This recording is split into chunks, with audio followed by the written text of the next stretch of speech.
Taste the Daily. Cuddalore மாவட்டம் காட்டுமன்னார் கோவிலில் இளைஞர் கொலை செய்யப்பட்ட வழக்கில் கட்ட பஞ்சாயத்து செய்ததாக கூறி காவல் ஆய்வாளர் உட்பட 3 பேர் பணியிடை நீக்கம் செய்யப்பட்டனர். காட்டுமன்னார் கோவிலில் கடந்த 9ஆம் தேதி பிரவீன் ராஜ் என்பவர் போதையில் மணிகண்டன் தரப்பினரை வெட்டியுள்ளார்.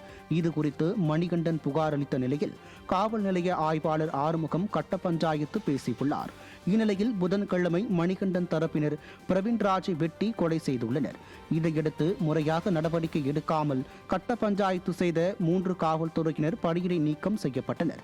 விடியா ஸ்டாலின் ஆட்சியில் நீதி கிடைக்கும் என்று காவல் நிலையங்களை நாடினால் காவல் நிலையம் கட்ட பஞ்சாயத்துகளின் கூடாரமாக மாறியுள்ளதாக பொதுமக்கள் வேதனை தெரிவித்தனர்.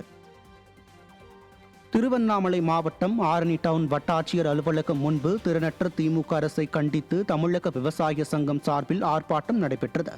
ஆரணி டவுன் வட்டாட்சியர் அலுவலகம் முன்பு நடைபெற்ற இந்த ஆர்ப்பாட்டத்தில் தமிழகத்தில் திமுக ஆட்சிக்கு வந்தால் கரும்பு டன்னுக்கு 4000 ரூபாய் வழங்கப்படும் எனவும் விவசாய கடன்களை தள்ளுபடி செய்யப்படும் எனவும் கூறிய ஸ்டாலின் தற்போது விவசாயிகளை ஏமாற்றியுள்ளதாக குற்றம் சாட்டியுள்ளனர். மேலும் ஸ்டாலின் மாடல் அரசு விவசாய தொழிலை அதல பாதாளத்திற்கு கொண்டு சென்றுள்ளதாகவும் விவசாயிகள் தற்போது கட்டுமான பணிகளுக்கு செல்லக்கூடிய அவல நிலை உருவாகி இருப்பதாகவும் விவசாயிகள் வேதனை தெரிவித்துள்ளனர். திறனற்ற திமுக அரசு ஆட்சிக்கு வந்ததில் இருந்து விவசாயிகள் வஞ்சித்து வருவதாக குற்றம் சாட்டியுள்ளனர்.